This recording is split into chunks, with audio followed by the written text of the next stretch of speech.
Hello everybody and welcome to the most requested video on this channel. You guys have been asking for this video for quite some time and I'm happy to finally be giving it to you. This is my desk setup for 2024. I'm going to go through every single aspect of my mix, my settings, everything on the console that helps me get the sounds that you guys hear in the vlogs and on the stream. So we're going to focus solely on the console today. Now, I am assuming that if you're watching this video, you have a setup already where you have your mains, your left-right subs, or left-right subs linked. You have your outputs all set up, your PAs ready to go, and you're ready to play audio. You just need a mix setting. Well, this is it for you. Now, let's start off here with someone else's work. This is whoever just used this desk last. They obviously didn't reset it back to any factory settings. They just left it as the way that it was the last time they used it. And most of our sound guys here, this is our very expensive limiter tape here on the master fader that prevents us from going beyond -10, but I ignore that because I mix at Unity. So let's get everything set up with my scene. Now, you most likely do not have a scene. You most likely are just starting out.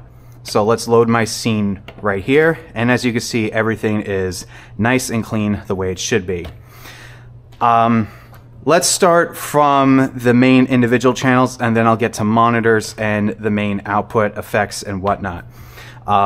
I have my drums set up on the right instead of the left, and before any of you give me flack in the comments about why isn't the drums and the kick drum #1, the drums are inputs 1 through 6 on the stage box on the stage. I just mix from left to right. This is the most important channel on my mix. I want the audience to be able to hear the vocal. I need the audience to be able to hear the vocals clearly. And if I mix the vocals first and get them sounding right in the monitors, I basically don't have to touch these for the rest of the night. Next is the bass. Now, when I have bass players come in here, they are either most of the time way too quiet or they are way too loud. But once I get them sitting right, they almost never adjust their levels and they're usually pretty good. Unlike you guitar players over there. Now, sometimes I will have one guitar player. If I have one guitar player, they are on stage left. If I have two, I put the second one on stage right, because my bass line is on stage right. And for some reason, whenever I have a guitar player on stage, they always fluctuate levels. They sometimes turn up, they turn down, they turn on a pedal that raises the volume tenfold that they didn't tell me about during sound check. So guitar players, they're a little more annoying to deal with, but once you get them sounding right and get their levels set, they're usually pretty good. And then drums. I have the drum set up here for extra drum. I have this labeled extra drum for samples, kick triggers, whatever, kick, snare, and 3 toms. I have my overheads, which no other sound guy here uses. I have my overheads above the banner. You see those bar lights right there, right above the eye in the Danebats logo. Those 2 little specks right there, those are Behringer C2 small diaphragm condensers. I mainly use them to have some audience and overhead air for my streams, but no other sound guy here uses it because the cymbals on the stage just carry throughout the whole club. So I'm the only one that uses those overheads. And obviously, drummers, I mean, if you hit this, if you're hitting your drums at the most consistent levels, I don't have to worry about that. And then over here, I have my effects, and then I have my monitor sends. So, and then my DCAs, I have drums, bass, guitar, everything else like DIs, keyboards, whatever, and vocal. So let's reset this again. And let's go through the very first channel. So I have my center vocal chain. This is my most important channel. Like I said, the way I usually check a vocal is I'll get them checking in the mic. I load up the dynamics channel on the X32, and then I adjust the input gain until it's between -12 and -6 peak gain. I get it so it's nicely compressed. Let's get a look right here. My ratio is 10, my attack is 1, hold is 10 milliseconds, release is 20 milliseconds, and then I have an extra 4 dB of gain because I have a lot of gain reduction. I do between 6 and 12 for gain reduction. Now, the reason why that is the way it is because a lot of singers on the stage, they have very dynamic voices, and I want a nice consistent level. I set it so at their highest peak, it's a little over -6 dB gain reduction, and when they sing a little bit quieter, there's no gain reduction at all. So I like to have the vocals completely nicely contained, squashed if you want to call them that, and I like them really nice and compressed. So once I have that set up, I have my my input gain is good, my compression settings are good. I then go to my EQ, and again, there's going to be a lot of comments saying, why is this so severely EQ'd? The reason is the stage is tiny. I have to contain all of the low-end feedback that will come from the bass cab right there. The bass cab is about 6 feet away from where the vocalist stands, so there's a lot of bass feedback that comes in there. And then that mic, when the singer is not projecting his or her vocal into it, acts as an overhead, and I will show you why I have such a lot of high-end reduction on the EQ, because this is really about my heels are at the back of the drum riser, and I can still touch the vocal microphone. It is a good 3.5 feet from where the vocal mic is to the cymbals, so this acts like an overhead. And given that almost every average adult out there is between 5 and 6 feet tall, that is a perfect height to get all the cymbal bleed in there. And drummers, especially if you have a lot of cymbals that really just ring out and are loud as hell, there is a lot of high-end bleed that comes in there. And if the singer can't hear themselves in the monitor, I crank the monitor and there's feedback. So there is a lot of high-end reduction going on there. Now, because this PA is very sharp in the upper mids and the high ends, if I take out this much, it's not that big of a deal. Because I'll show you in a second with the master fader, there is a lot of high-end reduction. You know what, I'll just show you. This is my master fader EQ. And if I play a song through here without this EQ on, it's really sharp in the upper mids, and it has a lot of attack from here to roughly here. So I have to reduce a lot of that in order to get the vocal sounding okay there, both in the PA and in the monitor. And yeah, I'll show you the monitor EQ in a second.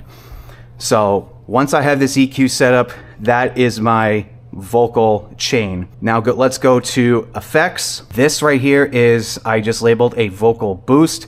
Basically what that is if I have this at unity and even just a little bit above unity and I still can't hear the vocalist because they are just mumbling instead of singing, what I do is I basically just duplicate the vocal chain. I take this, I send a little bit of the vocal to this bus, and that just gives me a little extra volume, a little more EQ ducked out here so I can get more volume without inviting feedback.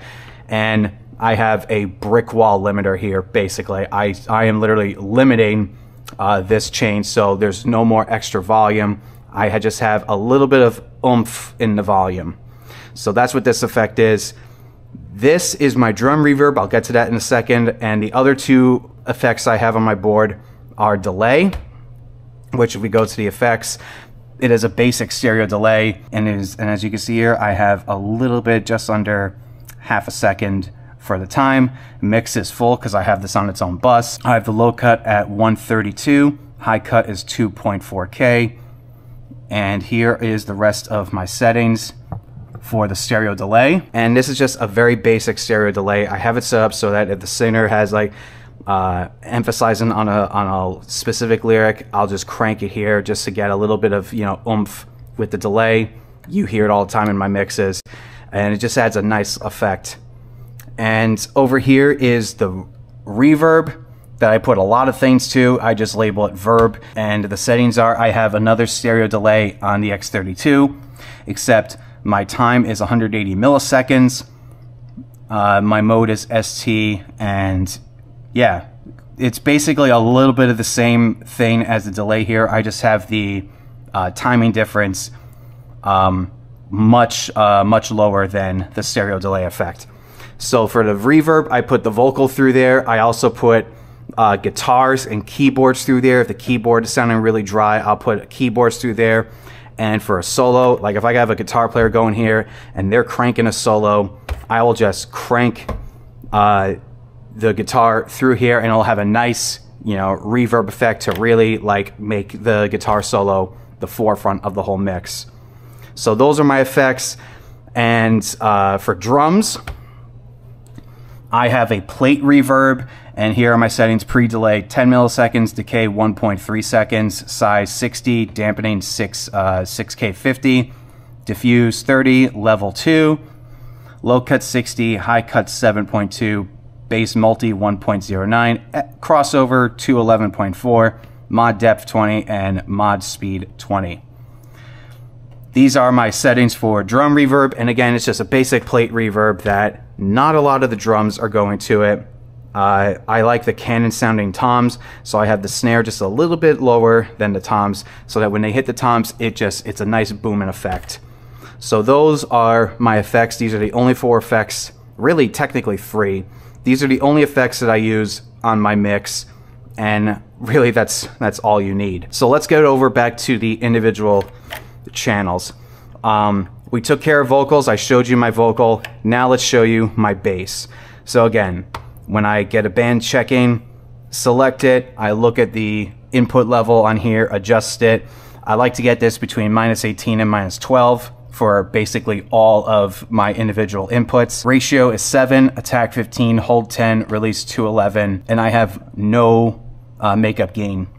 I like to get this between -3 and -6 dB reduction. I just want the bass to be a nice, even, fat level. For studio practices, depending on what genre you are, you may want to compress your bass, you may not want to, but for this place, this is a rock and metal and punk rock venue, so you want the bass to be nice, fat, compressed, even. You want the bass to be basically absorbing all the low end in the club along with the kick drum. You want a nice big fat bass tone. We went from the dynamics to the bass guitar. Let's go to the EQ. Now the low end cut I have for my bass guitar is 30 Hertz. I am boosting 40 Hertz at 7 dB, nearly 8 dB.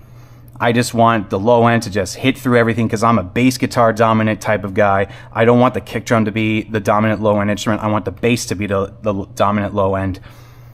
I have a huge cut at 317, just to cut out all that mud in the bass guitar, and then for that nice crunchy pingy sound in the strings when the player is plucking them, my default setup is around 6 dB at 1.4K. Now, of course, if they have a super high-end bass tone, all I do is just take that out and I'm usually good to go. So let's go to guitars. Again, same thing between -18 and -12.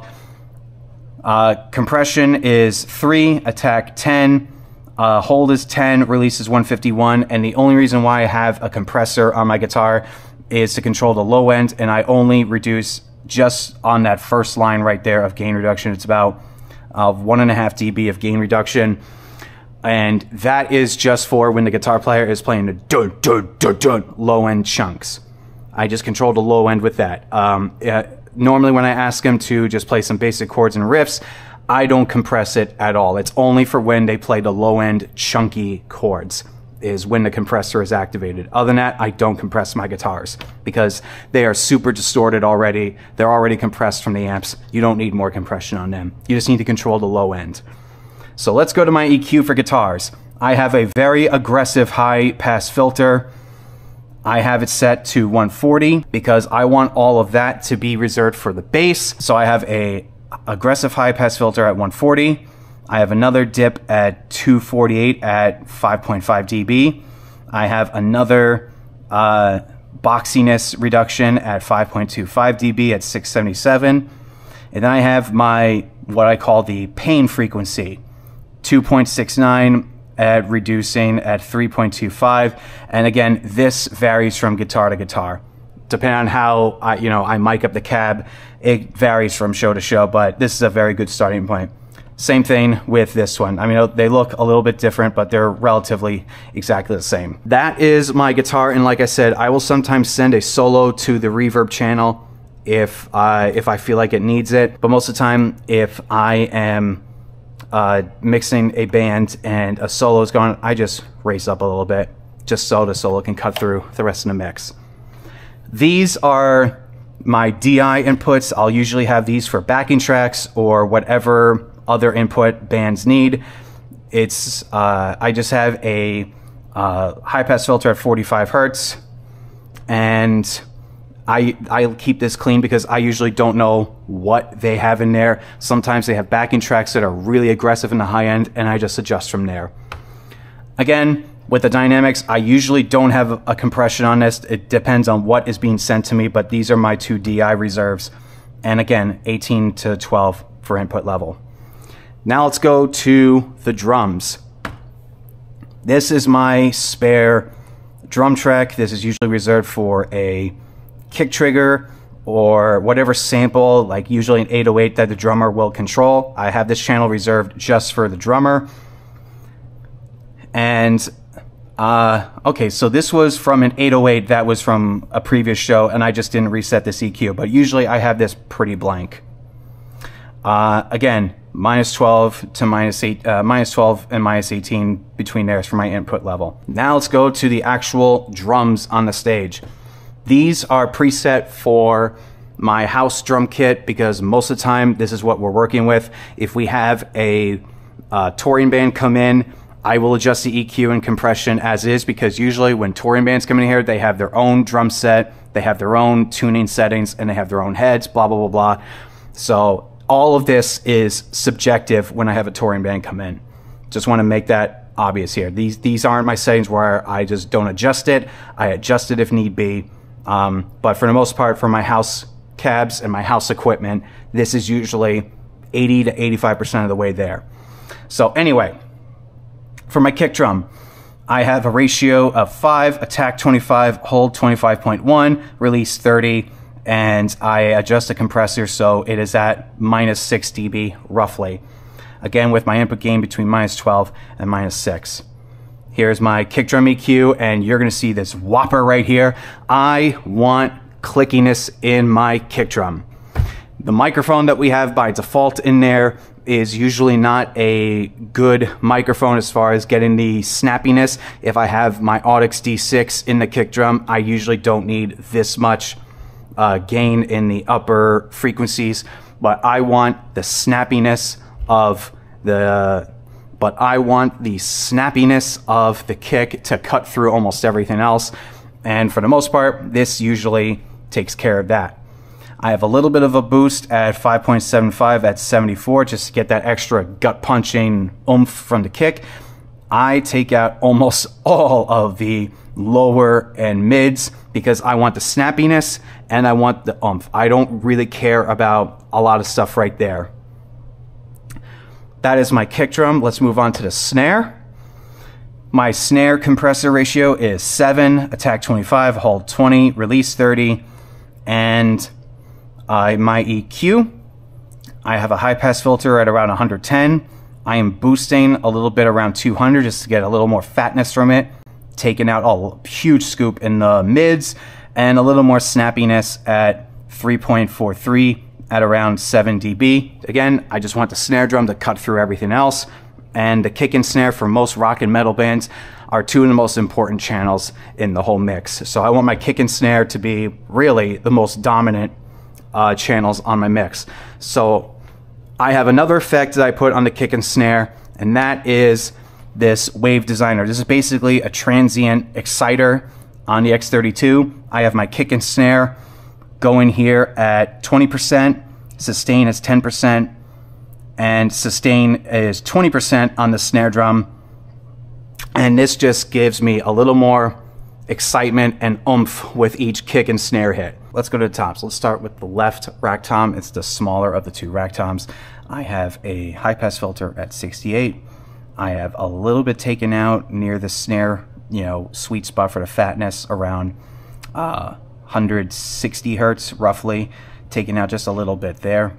I take out a lot of the mids for the toms because I just want that nice, clickiness from the toms. And then I have a lot of boost right here at 4.3K, 13 dB. That is a lot, and you might be shitting your pants right now looking at that, but that's just so with this PA, with how this room works, you have to mix according to what sounds good in the room. You can't just go by your eyes.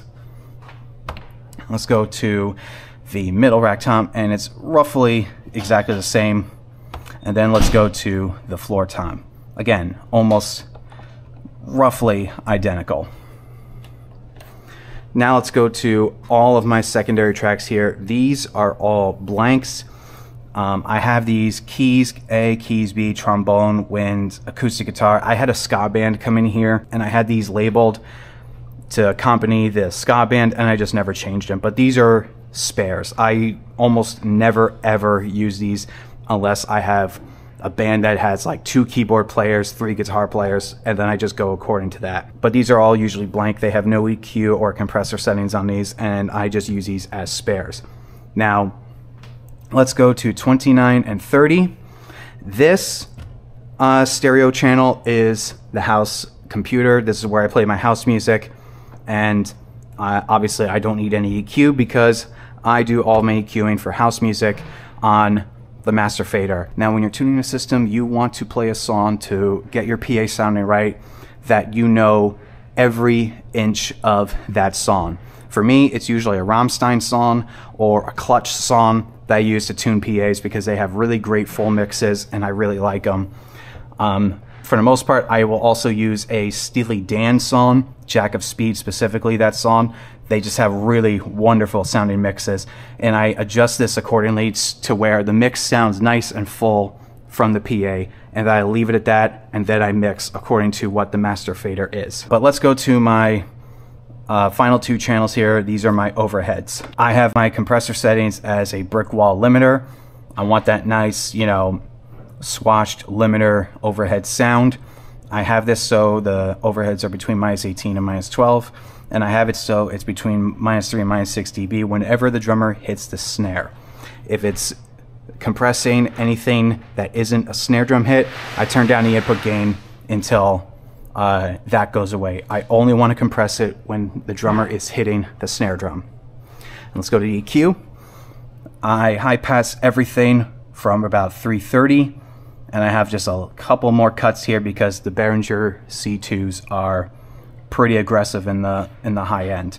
Again, this is just so it doesn't ring out in the front of house speakers and the monitors. Now let's go to the monitors, and your EQ will vary, but these are my EQs for my wedges. So here's my center wedge, stage right wedge, stage left, and drums.